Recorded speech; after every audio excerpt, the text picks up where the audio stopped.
Ladies and gentlemen, from around the universe, it's time for the James Whale Radio Show.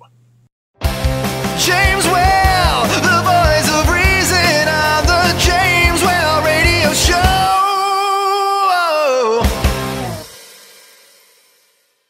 Right, here we go. A very good day to you. We've got a fascinating program today. Also, I'll be talking to a man called Will Geddes, an old friend of mine who runs a security firm, but not really the sort of bloke who supplies bouncers to nightclub doors. You'll find out more about what Will does a little later on in the program. Let's say hello to Rob. Hello. Okay, Rob, thank you very much indeed. Before we go anywhere, thank you. I've had a lot of messages for my birthday, something that I tried to avoid. I had forgotten that social media makes it almost impossible to hide your birthday. And so thank you for your card. Yeah. And we had hundreds of messages on Facebook, and in fact, my Facebook's inbox is full, so thank you for that. And on Twitter, and just messages sent into the radio show, so thank you very much indeed. Now, just before we start, Rob, I want to say back on Wednesday of last week, very sad news came through that Stephen Sutton was the young lad who had bowel cancer, who you may remember raised over £3 million. I don't know whether any of you, I'm sure you will remember it. And he's raised a lot of money for the Teenage Cancer Trust. And I don't know about you, but as somebody who has had cancer, I just thought the way that he handled himself in what was a very short life was absolutely amazing. And I think maybe a move to talk about dying and how we approach it. I don't know whether that's the sort of subject that, Rob, you want to talk about, but I'll tell you why I thought we would talk about it. Because there was an article I read in the paper the other day as well, and it was about wanting to bring into the curriculum of schools lessons about death. Now, Rob, you've got a young daughter, haven't you? Yes. You talk to her about death? Vaguely. Not directly. I get asked every now and again. You see, we don't do death in this country very well. It's something we pretend isn't going to happen. And I think Steve Sutton's story is he really faced life and what life he had in, I think, the best way. When I was diagnosed with cancer, I was told that I might live 6 months, I might live 20 odd years, who knows? And in the first couple of years after my diagnosis, I did do and make sure that I did the things I thought I might not have time to do. And I got in my mind, and I think this happens to everybody who's suddenly told that their mortality is in question, that they might have not perhaps as long to live as they thought. Now, I don't want to make this depressing, so don't turn off. I don't want to make this one of those chats where people feel, I don't want to listen to that. But this is the thing. We're all going to die. There isn't one person listening to this program at the moment who is going to live forever, yet we all feel that we might. And if you address the fact that at a certain time, and you will know when it is, and trust me, there is a feeling of calm and a feeling of, well, okay, this is the way it's going to be. There's nothing you can do about it, so I'm just going to have to make the most of it. And it's not a question of being brave or anything else. It's a question that you will realize that this is part of life. And I think in this country, where we get very maudlin about it and people don't really want to talk about it, and other countries do it differently. Other communities approach death in a completely different way. And I wonder if it's time that the good old stiff British upper lip is time that we moulded a bit. And we talked about it, talked about the way we want to go.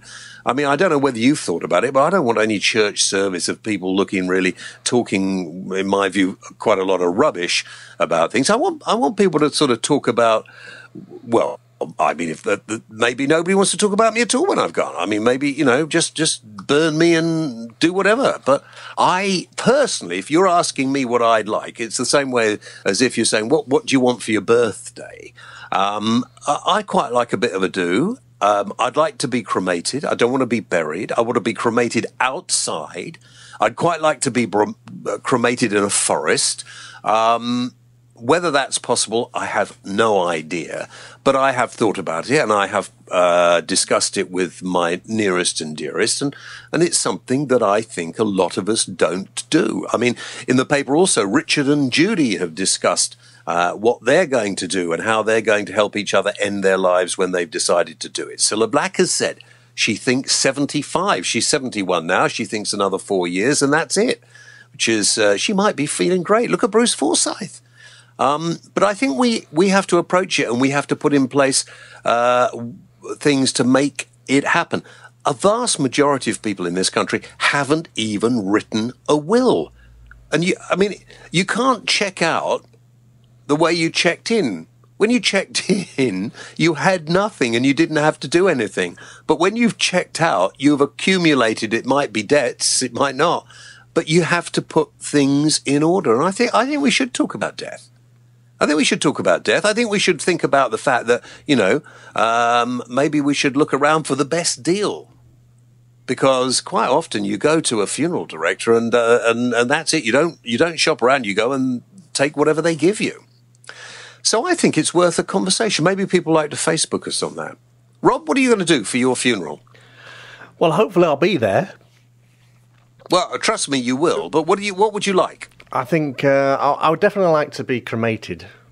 Yeah. I don't like the idea of worms crawling all over me and stuff in a coffin. You wouldn't feel it. But I mean, I think it's actually very, to me, if you want to be buried, I think, to be quite honest, that's selfish. There's not a lot of land left. I mean, just having it taken up with you having a bit stuck in there, get yourself cremated, get yourself scattered. But it's a personal thing. I mean, if you feel differently, that it's a free country, that's fine. Any particular forest you want to be? I'm just making notes for later. Are you? Oh, okay. I've got several places. I'm not going to tell you now where I think I'd be quite happy to be. But it doesn't matter, because whatever you believe, whether you have a religion or not, whatever happens after this, and whether your continuation in life is just the fact that we are. Did you realise we are a large amount of electricity goes to making up the human being? Did you know that? Yes, your whole body runs on electricity. And you can't get rid of electricity. You can't just get rid of it. It's always there. Whatever happens to the receptacle that electricity is in, the electricity will continue. I'm not quite sure about that. No, seriously. It just carries on, doesn't it? It just goes somewhere else. When lightning has struck, that lightning just doesn't disappear. It just goes away somewhere else. What? I don't want to say anything that might, upset you. Because if that's what you believe, then that's fine. Okay, well, it's as good a belief as anything. So it may well be that the fact that you get cremated or you get buried, that you rot away, and that the nutrients in your body and everything in your body rots away and feeds some other form of life, whether it's a slug or a snail or a plant or a tree. It just generates into something else. How's that? Yeah, I go with that. Yeah, you go with that. That one I accept. Well, let's get a few people emailing us or Facebooking us or tweeting us and giving us their thoughts. Just going to make a note to change the batteries in my torch. Oh dear, oh dear, oh dear. All right, listen, welcome to the programme anyway. You're listening to James Wales radioshow.co.uk that you can get almost anywhere, can't you? Absolutely everywhere. Yeah, you can get it everywhere. Even dead people can get us. Where? Even dead people can get us. Yeah, of course you can, yes. As radio waves go through you wherever you are. The internet passes through you, does it not? Must do. This week, music on the programme, we're doing a bit of Gypsy swing, courtesy of talentgb.com. So we'll have a bit of light relief with a bit of Gypsy swing a little later. I was at the Radio Awards earlier this week. Did you win anything? No. I haven't won anything since 1988. I forgot to put the nomination in, sorry. Well, I should think so. But I was there with Pat Sharp and David Jensen, the Kid, Tony Blackburn, who was given the Gold Award, And Tony said, I got this award 25 years ago already. They said, oh, well, we couldn't find anybody else. And I'm sitting there beside him thinking, what about me? But anyway, it's not to be. Maybe next year. You never know. Maybe next year. Sorry, I was doodling. My pen flicked. Sorry. Why? Well, you know when you're using a pen and it clicks and the sort of nib bit goes back in the pen. That's what that noise. Am I so boring that you're fiddling around with your bloody pen? I've drawn some really good pictures this week. Have you? Well, put them online. We'll have a look. Oh no, some. Did you watch my movie? It says on our running order. We have a running order for the show. It says you watched Cold and Dark. I did. And do you want to give us a little critique?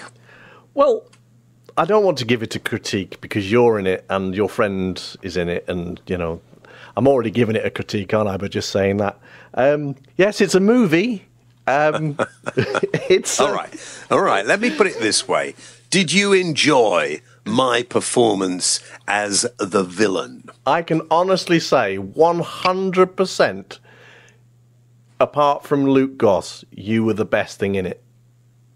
Yeah, Luke and I were the best things in it, weren't we? The stare that you give when you're be bundled into that car, and the mean look on your face is typical James Whale. And I was like, wow. You didn't say anything.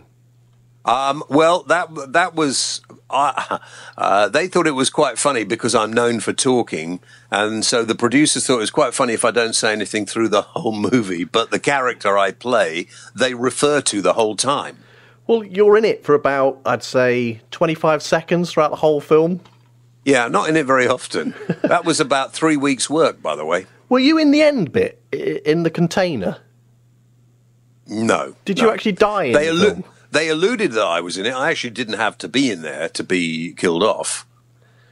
Yeah, because it's sort of, well, it was like a bloody mess, to be honest. But well, I've seen the movie about 5 times and I don't understand it. Oh, I understand it.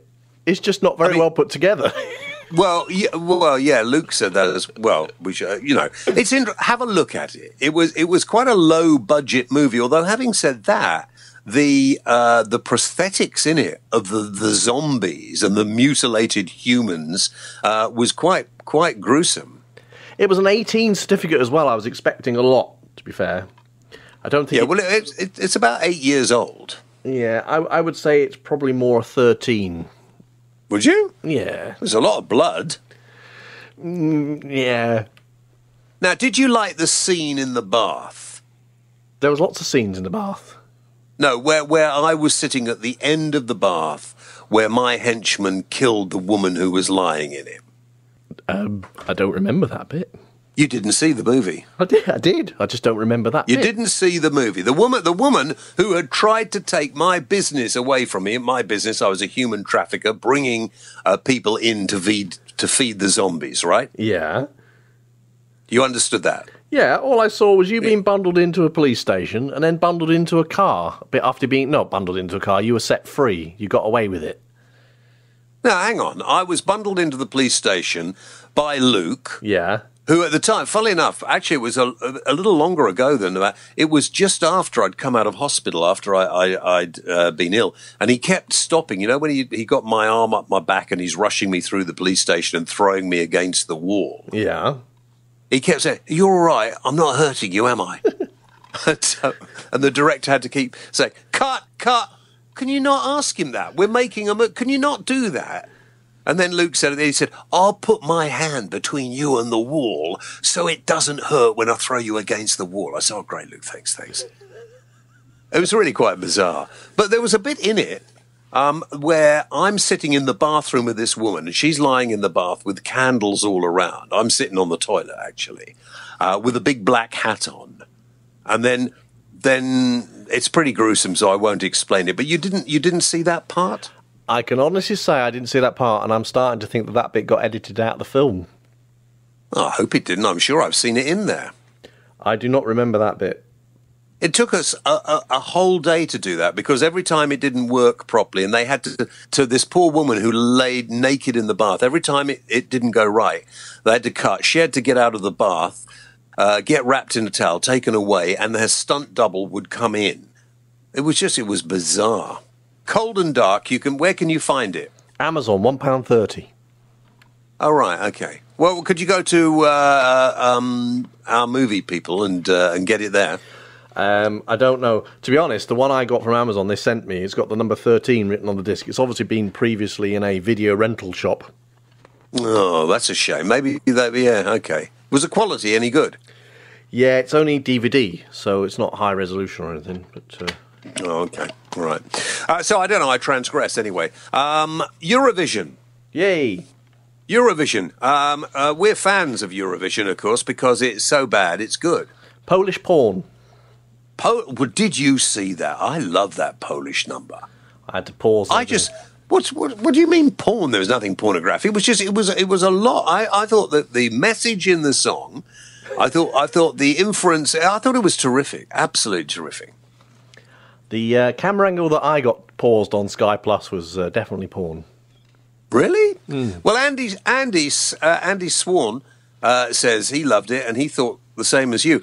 Denny Wise said Kenny Everett was, by the way, the first bearded lady, so that wasn't very original. I noticed people kept putting pictures of me in a frock up on online everywhere. Did you notice that? Yeah, but you did that Anne Robinson sketch ages ago on your TV programme with a wig on. I did, yeah. Alan Seville said that the Dutch song was favourite as voted by the public, but added to the panel that song won. It wasn't the best. It was a vote against Putin. But I thought actually the Phoenix Rising, whatever it was called, I thought it was quite good. It was all right, to be fair. But it does feel like they vote the weirdos every year. Well, of course, Karen Bowman said it's too political now, James. I don't know why we still enter. I actually prefer the song which came second from the Netherlands, Calm Before the Storm. I can't remember that. Oh, yeah, the country one. I like that as well. Yeah. That was good. I think, Karen, the reason we don't do very well is because Brits abroad are so damned rude. We pay for that show, don't we? The BBC? No. I thought we were the major, financial contributor to the... That's why we always get in the final every year. No, I don't think so. I mean, I don't know. You might be right. I don't know, but I think that countries gang up on each other. I've got this idea that if Britain's actually, I was talking about this on one of my other radio shows last week, that if we learnt or tried to learn other languages more than we do, or when we go on holiday, if we at least are polite and learn to say hello, thank you, in the language of the country we go to, we might have a better reputation than the sort of fat chap with his gut hanging out, wearing the Union Jack shorts and a T-shirt that really wouldn't fit a 5-year-old child. I don't go on holiday, so I don't see such things. And Dave the Rave Bill said, I think the winner looked a bit like Chuck Norris. Actually, that's a very good call. He did, didn't he? Is it a he or a she? Say again. Is it a he or a she? Who? The winner. It's a female impersonator, you great big lump. Well, Graham Norton kept on calling it her, she. Well, I don't know. John Hampson said, rubbish, complete PC turd of a show. Yeah, but you watched it, John, baby, didn't you? You watched it. We had loads and loads and loads of people emailing us and telling us about that, so thank you very much indeed. And if you want to get in touch, by the way, you can email me, jameswhaleradio@gmail.com, jameswhaleradio@gmail.com. I think it's time for a quick commercial break. Here's one that I made at least 20 years ago. One look and you'll know our prices are low whenever you shop at Morrison's. At Morrison's, Nescafe is only £2.85. Smooth. Bird's Eye Economy Burgers, 85 pence. Sizzling. And frozen chickens, only 99 pence each. Tender. Our prices are keen, you know what we mean. Morrison's to shop at Morrison's. Well, there we are. That was me when I was a lot younger, and I am still available for voiceovers, of course. Just get in touch, jameswhaleradio@gmail.com. Email me. I'll let you know who my agent is. Also, listen, do you fancy a free audio book? If you go to the website, if you're not listening via jameswhaleradio.co.uk, go to the website, click on the Audible link, and by registering with Audible, you get a free audio book. Now, you could have a free audio version of my autobiography that will tell you all sorts. I did it. I read it. I took 4 or 5 days out of my life to read it. You can have it for nothing if you want. You don't have to. You don't have to have that. You can have anything you want.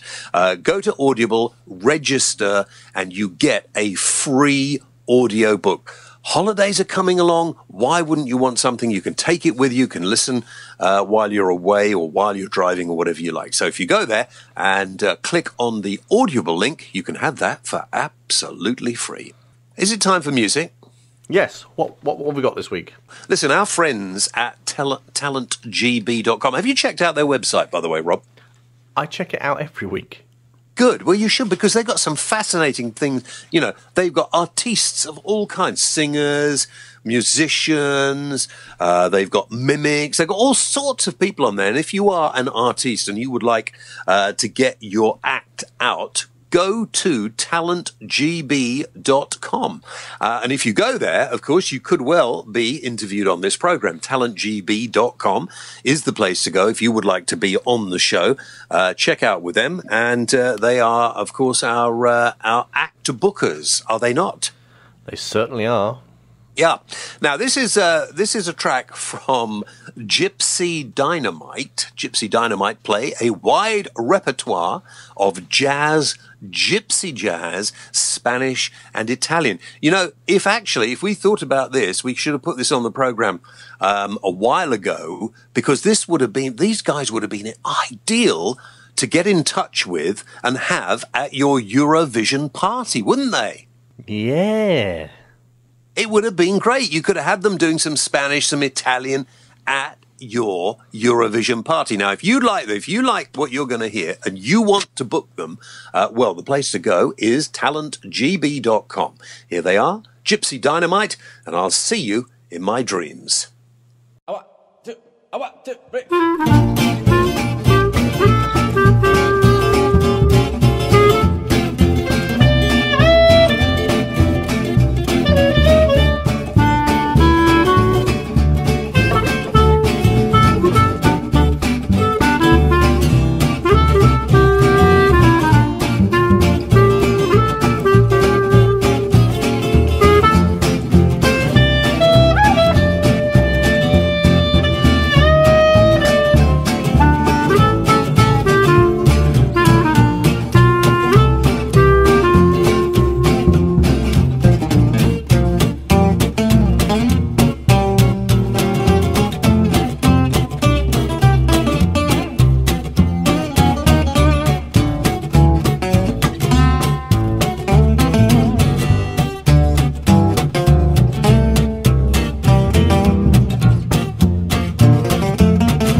So there we are. That was Gypsy Dynamite. You fancy that for one of your parties? Go to talentgb.com and have a word with them. Of course, I'm available for discos. You want a nice 70s or 80s disco? Me and Rob will turn up and play a few tunes, and I'll do a bit of the chat, host your evening. And we're a lot less expensive. I don't want to say cheap. We're a lot less expensive than you think. I was just thinking I could do the lights. I'll just flick the light switch on and off like a strobe effect. Well, no, I think we should, let people realise that we are, if you want a super duper mobile disco, that I come along and do all the fantastic, a little bit of Motown, blah, blah, blah. And Rob will come and flick your light switches on and off. Yeah. A few £100, we can be yours. I'd do it for free, I would.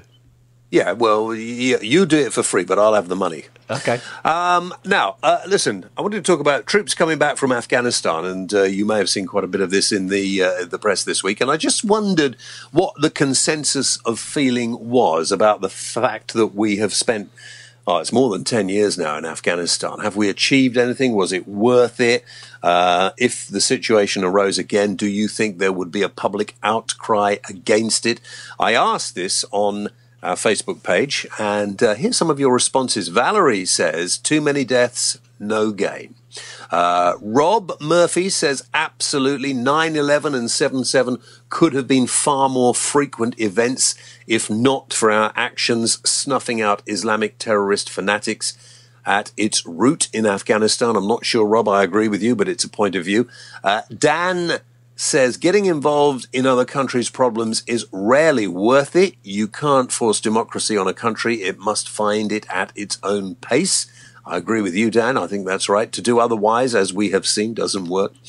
Reese says, hello, Reese. He says, that all depends on why we actually went. On a strategic level, it has paid to have a foothold in a very unstable region. I doubt we will ever see the true value of deployment to Afghanistan again. Christopher Morell says, yes, a victory for democracy and revenge. Victoria Kemp-Taylor says, as an army mum of two, I think not. When my eldest went to Afghanistan, I was so proud, but it changed him as a person. We hardly speak now. It is so sad. Victoria, the problems of post-traumatic stress disorder, and I don't know whether your son has post-traumatic stress disorder or not, but the fact that we still don't, I don't think anyway, look after our guys when they come back. It is huge mental strain to do the sort of things that we ask them to do, and I think we should be giving them a lot more care, whether they want it or not. A lot of soldiers don't want it and don't consider they have any problems, but psychologically, I think it would affect most of us to do what they have to do and then come back. Arthur Sutherland, hello Arthur, says, as far as female freedoms go, the country will revert to its old ways after the troops leave. And heroin will once again be flooding the market. That may have been hindered but never stopped. Rob says people have such short memories. 9/11 originated in Islamic-funded terrorist training camps in Afghanistan. It's easy to bury your left-wing head in the sand, but we live in a safer UK because of it. Rob, interesting point. One day we'll do this program live, invite you to call in, and we'll have a real discussion about that, my friend. Neil Brown says, well, it made the bullet makers happy. And Dan says, NATO is doing what the Nazis wanted to do, one world government. Francis Lawton says, the terrorists on our streets are born and bred in the UK.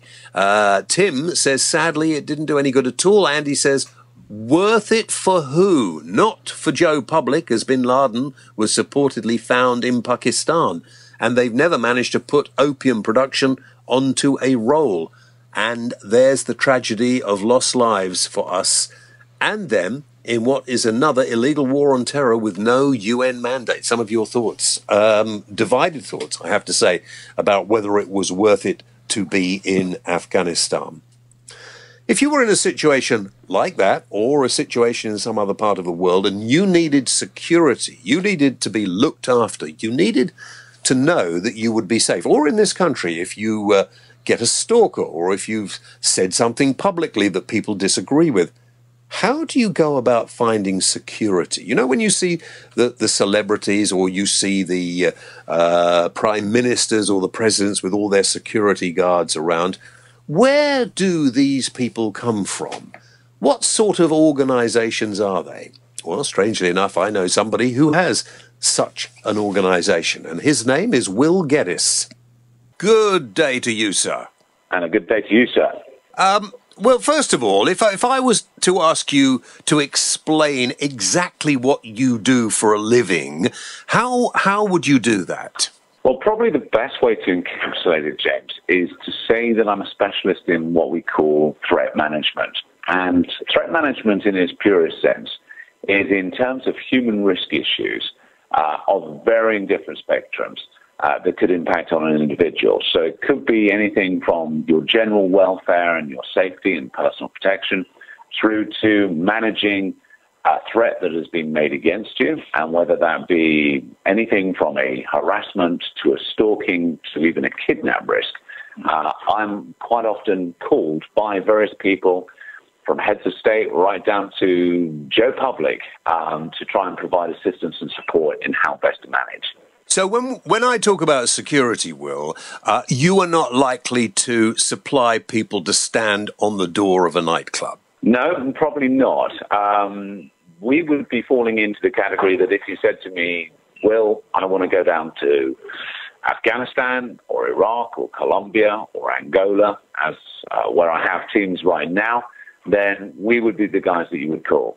And if I was to ring you and say, listen, Mr. Geddes, I've been advised that you might be able to offer me a job, what sort of qualifications would I need to have? Well, to be honest, James, it's a fairly closed circuit, as you might imagine. And the vast majority of the guys who work for me generally come from three distinct areas, or backgrounds, if you like. And that's either former military, former law enforcement or police, or former intelligence community. And the reason being is that with many of these guys, because of the nature of the business that we're involved in, there have to be some fundamental skill sets already embedded within their experience that they can bring to, obviously, the equation, to whether it be protection or whether it be problem solving or whether it be investigation. And therefore, it's a very difficult market to crack if you don't come from one of those backgrounds. But that's not to say that there have been the odd unique individual that has come to our table that ultimately, if they didn't have those skills, we've been able to develop them. And would you actually go after certain individuals that you know of, Will, for a particular job you have in mind? Well, as you can imagine, James, I've been in this industry in excess of 20 years now. And over that time, I've worked with the great, the good, and the bad, I can readily admit, in the industry sector. And I have developed and created a very unique team across the world that have, these particular skill sets that you can bring to whatever situation that you have.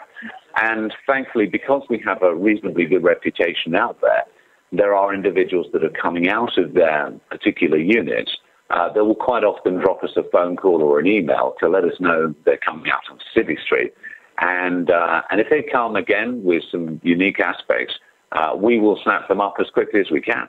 Now, I've known you for a good number of years, Will, I must confess, and I know very little about you. I mean, we've been out from time to time, we've shared a drink from time to time, but if people to ask me how much I knew about you, it would be very difficult. For instance, if I ask you, were you in the police, were you in the armed forces, what would you say? Well, probably the best answer that I can give, James, and bearing in mind, obviously, that this is being broadcast to many people around the world, I come from a fairly unusual situation, and probably of the categories that I just mentioned earlier, that doesn't come from any particularly formal background, but has been involved in providing training and assistance to various determined agencies and groups.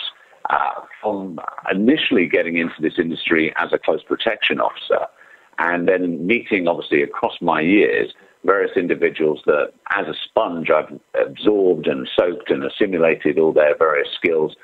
Obviously, picked from what the good things and picked from the bad things, and ultimately come into this position where I don't fall into any one particular camp, but I've worked across all three. Could you be described as being I don't know, a possible a James Bond type character? James, that is always something that we try and steer as much away from as possible. The James Bond character is terribly glamorous, and as you know, I'm sure from some of the more boring stories I've shared with you over a cup of tea or a bite of lunch, a lot of our business can be quite mundane. Having said that, there are the odd cases and the odd projects that come up, which are extremely unique and sometimes play some of that fictional depiction into a bit of a grey area. Would you work for a country, a government for a country that you personally didn't necessarily agree with? If the head of state of a country rang you and said, listen, I need your particular services or the services of the people you employ, would you still work for them? You know, that's a really good question, James. And it's a challenge that we have to take on a case-by-case basis. There have been individuals that I haven't necessarily agreed with their agendas, but as long as they're not criminal and they are not, if you like, blacklisted by any particular government, then we have to take those cases and judge them on our own ethical standards as to whether we would want to service or assist. We've had some individuals that have been, I would say, very much of the more morally questionable angle that we have very distinctly turned around and rejected working for because it just did not qualify on our own perceptions of what we believe to be right. Having said that, there have been individuals that have been assessed to be individuals that could be questionable, and we may ourselves carry out our own due diligence and then make our own call on it based on what we find. You said that Joe Bloggs could employ you. Would Joe Bloggs, who employs you, have to be a lottery winner, a big industrialist, a man, woman perhaps, who has a lot of money? Not necessarily. I mean, the one thing that one always has to bear in mind is there is always a cost to anything, as we all know. And depending on what one necessarily is needing, may be as simple as a conversation. It could be, and I have this quite often, someone who has a particular issue that they may say, what do I do in these circumstances? And it could be as simple as a 20-minute conversation on the phone that gives them the answer that they've been angsting over. There can be other occasions where what might be seen in simplicity to be a quick fix might actually require a considerable amount of resource. So although Joe Bloggs on the street could potentially call, naturally there is a vast wealth of experience that goes behind even that 20 minutes conversation that will have some value attached to it. To give you a precise figure, very difficult to say, James. Again, it's case by case. All right. If I got in touch with Will Geddes Security, and not that that's the name of your company, but I don't know whether you want to mention the name of your company or not. It's ICP Group. Okay, that which says nothing to anyone at all, really. Whenever you meet Will, he's dressed completely in black, by the way. But I think it makes it so much easier in the morning, James. I don't have to pick out and choose what I need to wear. If I got in touch and said, listen, Mr. Geddes, I'm about to go to a foreign country. I'll tell you which the country is, and what I need is basically I need I don't know. I need around about 15 to 20 very experienced military type people who can keep me safe and be prepared to take some risks. Could you supply that? I could, although, James, obviously, for other than yourself and heads of state, 15 security officers could be quite a large number, again, depending on where you're going in the world. But more often than not, it could be a meet and greet at the airport if you're going into certain countries to make sure you clear immigration and customs nice and smoothly. It could be some ground level journey management, which is a vehicle, a driver, perhaps even with an escort vehicle, with a close protection officer or two. Again, depending on where you're going, James, will depend on the level of security that you'll probably need. But again, there are certain parts of the world which are perceived to be a very high risk, where you may actually work against you to go in too heavy with your 15-strong close protection team. I mean, in certain parts of the world, that could actually probably draw more problems than it actually solves.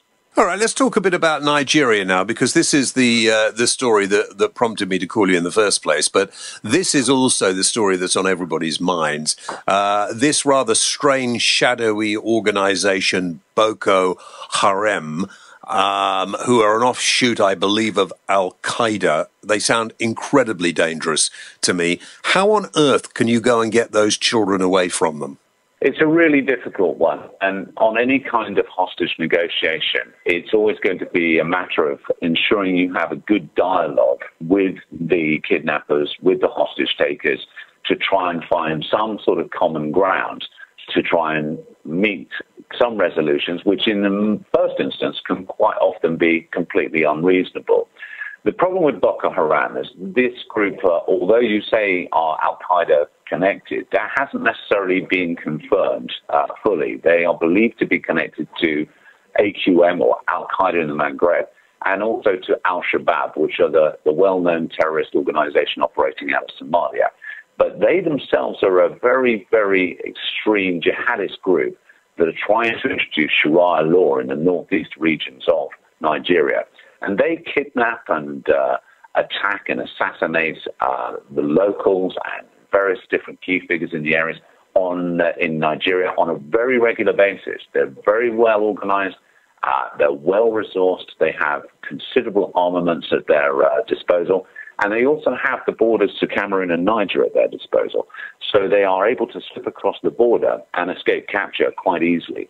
So in terms of rescuing and recovering these girls, it's going to be a very, very difficult job. But as we know, there's an international delegation of advisors from the UK, the US, China, and France that have gone down there to assist and support the Nigerians. But it will be a combination of trying to establish that dialogue, hopefully bringing in community leaders within the Muslim community to try and level some pressure, and ideally try and identify where the girls are actually being held. Is that possible to do? I mean, we're told that the forest they might have escaped into is something like 11 times the size of Wales. I mean, that's a pretty difficult job. It is. The Sambisa forest is, and the whole topography around that region, James, is incredibly difficult. And it will be difficult even for satellites and for drones to be able to identify any kind of movement in that area. So the first challenge is obviously the environment within which the hostages are being held. There is also, and I'm sure many of your listeners have already seen in the media, a very good likelihood that the girls have been segregated into various different groups. And this is not an uncommon tactic that is used, obviously, by kidnappers taking large numbers, because then obviously it makes it far harder, for any kind of rescue attempt to try and achieve a one fell swoop in the recovery of those hostages. But again, any rescue attempt, from my experience, has always been a last resort. And it is only considered when the hostages' lives are felt to be so sufficiently endangered that there are no other options and negotiations have been exhausted. So these people will be negotiated with, even though they seem like a bunch of lawless kids who've got their hands on guns and think they can do whatever they want. We will still talk to them. Absolutely. I mean, the talking process, James, is very critical on a number of levels. The first of which is what we call the proof of life. And that video that we saw recently released, obviously, with some of the schoolgirls actually dressed in Muslim, obviously, traditional wear, was one of the proofs of life that may have been actually requested by negotiators from the get-go. The first thing that we do in a hostage negotiation is determine the welfare and the safety of the hostages themselves. And there are some key messages to also send over to the the hostage-taking or kidnapping group to fundamentally communicate that they must keep the hostages in the best condition possible. Because obviously, should the hostages expire, either through malnutrition, through ill care, through mistreatment, or anything else for that matter, that can potentially reduce the value that the kidnappers may potentially have for those hostages. And if I was to ask you, Will, can you find me one of the best hostage negotiators there is, could you? Absolutely, without question. Are they expensive to hire? Are they expensive to hire? How much is the price of a hostage? That's probably the best answer I can give you. Do you have people in Nigeria at the moment? I do. I have got teams in Nigeria, not in that specific region and not on that task, but I do have teams there. Is there a part of the part of the world that you just would not consider working in? I think the simple answer to that, and I am responding very quickly rather than deliberating, no, there isn't any particular location in the world where we wouldn't consider operating. Whether we could or not, James, is a whole different matter. So, for example, to try and operate in somewhere like North Korea would simply be unfeasible because we wouldn't be allowed to. But in most other territories around and countries around the world, I don't think there are any particularly hotspots that we haven't touched. I mean, if I asked you, could you get somebody into North Korea to help someone who was stuck there, would you be able to do it? I think it would be very difficult, James. I think you'd have to call your other James namesake to help you on that one. All right. Lastly, Will, I know you get some celebrities, politicians, as I say, heads of state. When we see celebrities wandering about with 3 or 4 heavies around them, I mean, recently we saw the ex-chairman of the Co-op Bank turn up to court with 3 minders. Is that the sort of job you would consider doing or not? Or yeah, we do certainly provide protection for celebrities and for high-profile individuals and executives. Certainly in terms of that provision, you've got to be, again, very careful how it's presented because it can, again, work against the principle. I would say in most cases, James, 90% of our clients don't want close protection, but they do realize they need it. So you try and balance it with the appropriate match of personalities and experience to try and make that process for an executive, which is often quite an anxious and stressful situation, as easy as possible without obviously enhancing that level of stress by the presence of having security. You know, there are many times I've seen celebrities with, great big lumps surrounding them. And there is a question as to, is it necessary or is it purely to stroke their ego? if you felt somebody was wanting to employ your services to stroke their ego, would you still take the job? Probably not, James. To be honest, and with the exception of your good self, the vast majority of celebrities can be a bit of a nightmare. And ultimately, there are plenty of providers out there who no doubt will jump at the chance to provide security for a celebrity. We would generally deal with those that really genuinely need it and are also understanding that having protection and having security around them does come with its inconveniences sometimes. And actually, I presume you wouldn't want any of your employees to be seen particularly. Well, ideally, yes. If you look at some of the very big A-listers from Hollywood, you won't very often see or be able to detect within their entourage who their security is. And quite often that's because the celebrity has had the full range of security in the past, and they know what they want, and they know what they don't want. And it's usually the quiet ones. It's like a lot of guys who come out of special forces. These guys are not 6'7" mountains. You know, these guys are quite often are sub 6 foot. They're very slight. They're built like racing snakes, but they do have the 100 yards there to go with it. The person who looks a big, rough, tough guy may not necessarily be the security, could in fact be the decoy. Well, let's put it this way. Absolutely. If I was the threat, James, and I was a considered and experienced threat, it wouldn't be the big fella I'm looking for. I'm looking for the beady-eyed one that's hanging around in the corners. All right. If somebody wanted to get in touch with you, Will, how would they do it?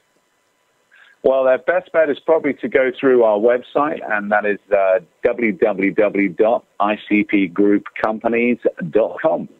Will, good to talk to you. Until the next time, thank you very much. And James, always a pleasure, sir. Thank you. Well, there we are. That's my friend Will Geddes, who I've known for a number of years, and he's thoroughly nice bloke. Rob, we should have a night out, you, me, and Will. He sounds like a really, really interesting guy. Fortunately, I've got his phone number now, so any problems, I know the man to ring. You know where to go. I know very little about Will. He's got a charming wife. He's very smart, but he's quite reticent to tell you too much about himself. Interesting, eh? He's the man to know. He's the man to know. You know, you could see yourself sitting in a bar in one of these countries where it's a bit dangerous to go out on your own, and you could see Will there sitting in a kind of safari suit with a Panama hat, smoking on a cigar, couldn't you? Yeah, just blending in. Yeah. Oh, anyway, I think it's time for a bit of music. We're doing the Gypsy Swing thing today, courtesy of our friends at talentgb.com. They're providing us with music and entertainment for the show, and if you want to see, hear, or hire any of the artists you heard on the program today, all you've got to do is go to talentgb.com. And if you want to be on the show, if you want to know how to get on the show, maybe you have an act, maybe you think you're worth an interview, go to talentgb.com and they will tell you more. Now, this is a band who are called Cafe Manouche. Do you think that's pronounced right? Yeah, I'm glad you're doing the reading and not me. Yeah. Oh, really? Yeah. They perform regularly at the spiritual home of Gypsy Swing in the UK. That is the Cucumber Bar in Battersea. I know it well. Do you now? I'm never out of there. The Cucumber Bar in Battersea. Is that in the southwest of London? What? Battersea, southeast, mate. Southeast? Are you sure? Yeah. It says southwest. South of the river, Battersea. It does say southwest on this script, doesn't it? It does, yeah. Yeah, Battersea to me has always been southeast. Battersea Dogs Home, south of the River Thames, to me is the southeast. Okay, I suppose it's the southwest, if you like. It's that bit over the river from Chelsea. Where would you say Chelsea was? Southeast, southwest? Chelsea's in London. Yeah, okay. Right, so this is Cafe Manouche, and it's a track. Well, you introduced this. Okay. This is, Oh, look, don't be silly. It's Birmingham bis du schön. Say that again. Birmingham bis du schön. Oh, to me you are beautiful. Absolutely, here it is. Of all the boys I've known, and I've known some, since I first met you, I was lonesome. But then you came in sight, dear, my heart grew light, and this whole world seemed new to me. You're really swell, I have to admit you deserve the expression that really fits you. So while I rack my brain trying to explain all the things that you do to me, buy me a pistol shake, please let me explain. Buy me a pistol shake means that you're brave. Buy me a pistol shake, again I'll explain. It means you're the fairest in the land. I could say Bella, Bella, even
Okay, that was Cafe Manouche and Be a Miss de Schön.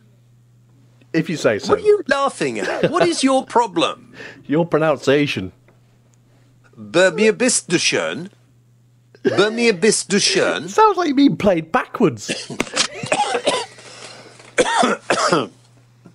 You're making me choke now. Be mir bist du schön. It says to me, Be mir bist du schön. You are beautiful. Thank you for saying that. That's nice of you. Listen, if you want them at your party or you've got a gig coming up, you're looking for an entertainment, that is fun. The Gypsy Swing Band Cafe Manouche. And if you go to, tell them where they should go. TalentGB.com. I really like that track. That was very good. I like that too. Even though we can't say it. Why not? We just said we liked it. Burmy. No, I mean, as in the name. Burmy Bisduser. I can't say it. Be mir bist du schön. You sound like he's being played backwards. Be mir bist du schön. Oh, dear. You're listening to the James Whale Radio Show, and, of course, you can get us in any language you want. If you want to get in touch with the programme, jameswhaleradio@gmail.com. Just email me there, jameswhaleradio@gmail.com. You can hear us, of course, via Audio Boo, but you'll know that if you're doing it. And tell your friends, listen, tell all your friends to listen to James Whale's radio show, which is online. Every week you can go to jameswhaleradio.co.uk, as you know, but I'm just telling you this to sort of pass on to all your friends. And there's about 34 hours of me talking to people from Boy George to Theo Pathetus and others.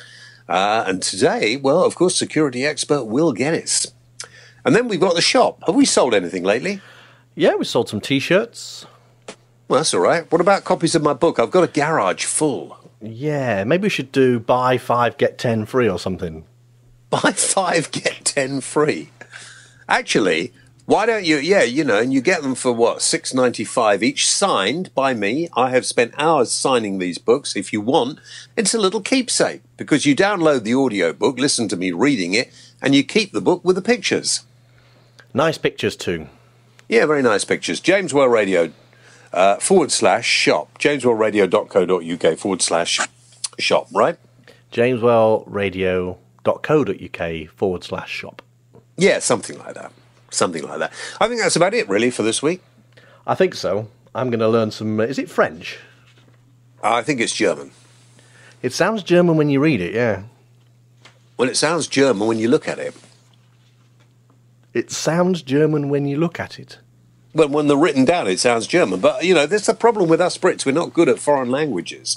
By the way, there are some very nice logoed up James Whale T-shirts and baseball caps at the shop, too. I'm just mentioning that. I know you did, because, of course, the summer is coming.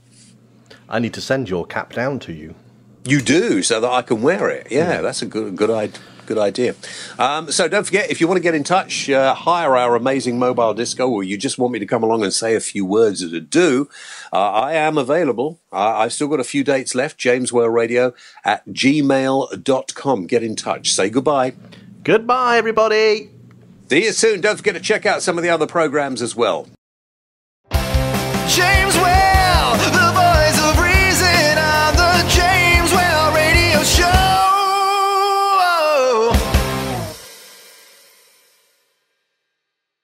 You're listening to the James Whale Radio Show. For more information, visit www.jameswhaleradio.co.uk. Why not check us out on Facebook.com/James Whale Radio Show, or follow James on Twitter @The James Whale. James Whale, the voice of reason.